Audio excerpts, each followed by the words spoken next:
Hey y'all, and welcome back to my channel. In today's video, I want to talk a little bit about set-in sleeves. I know a lot of people are very scared to do them and think that they are very hard to do, which in fact they're not. We're going to start in with just a basic t-shirt. This is a ready-made one that I found, at my local store. And this one actually has a set-in sleeve. It just means that the entire sleeve is a separate piece and is completely sewn into the garment. Now, if you're going to make a shirt, we're going to do like a t-shirt.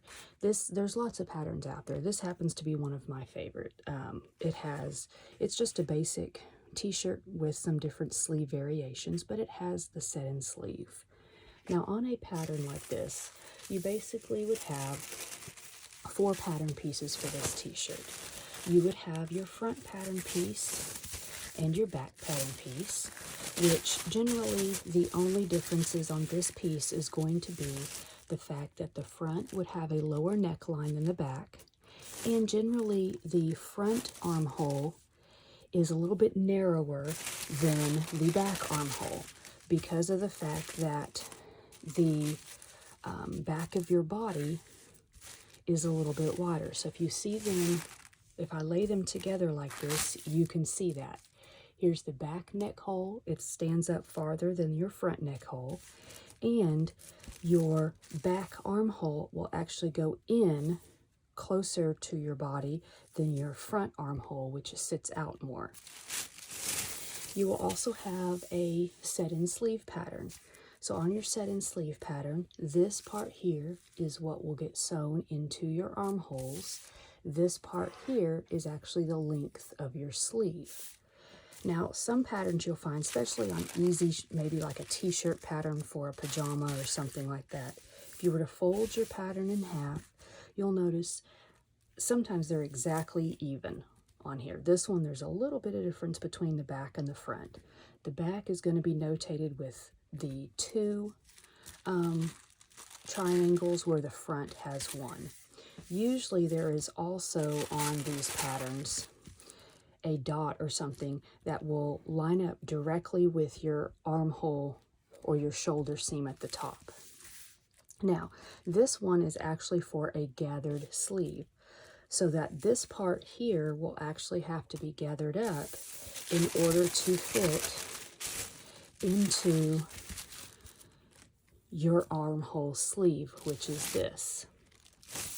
Now, just a side note on this, when doing a t-shirt or something with stretch knit and you want to do a neckband, if you're not using your own pattern, where this pattern would actually come with a neckband, generally your neckband is going to be 80% of your finished neck hole, because you do want it to be a little bit smaller so it kind of brings in your neck.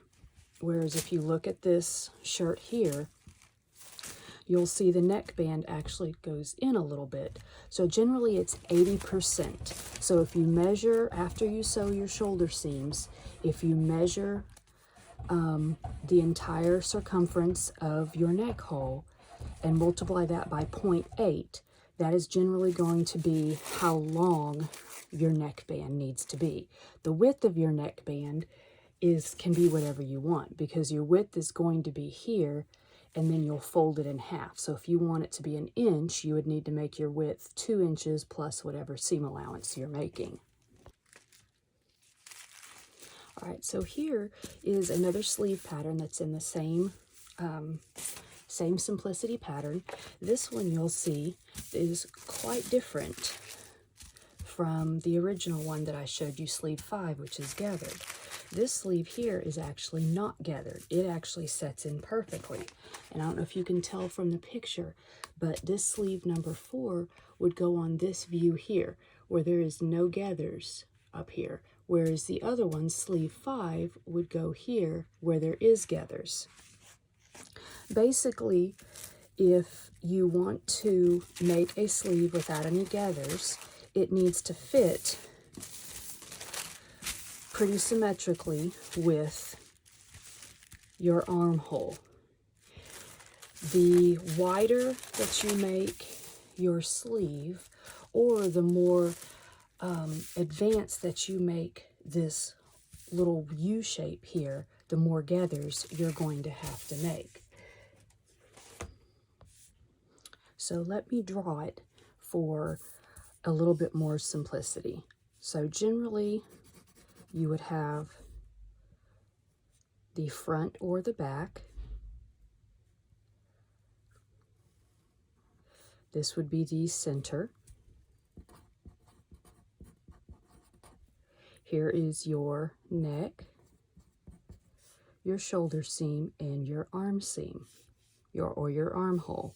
A sleeve basically would be this shape. This would fit into here. Now you would curve this a little bit more like that, but this here would fit into here. So when you're making a sleeve, here's your rectangle shape. It would come up here, which is this part here, up, and then basically back down. So this part here is this part here. Now, if you make this wider, like you bring it out to the sides here, you're going to create more gathers. Also, if you create this and go way up and down like this, then you would create more gathers or even pleats in order to get it fit in here.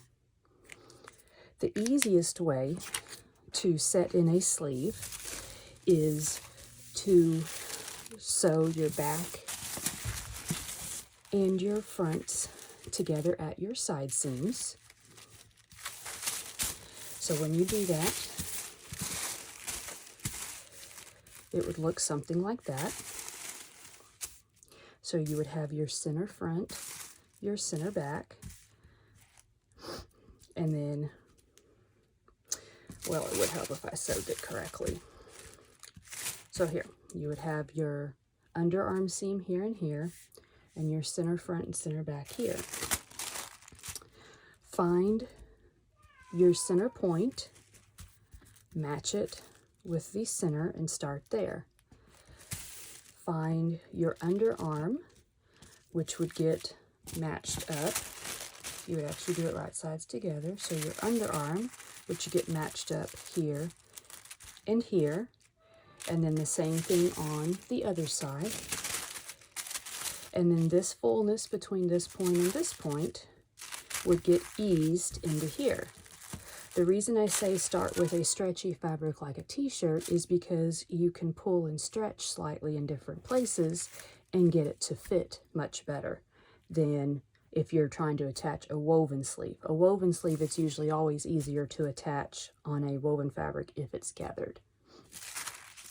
Then once you have this all attached, and it would end up looking like this, then you can go back, fold everything in half, and you can sew up the side seam of your shirt and the side seam of your sleeve together, then do your hem.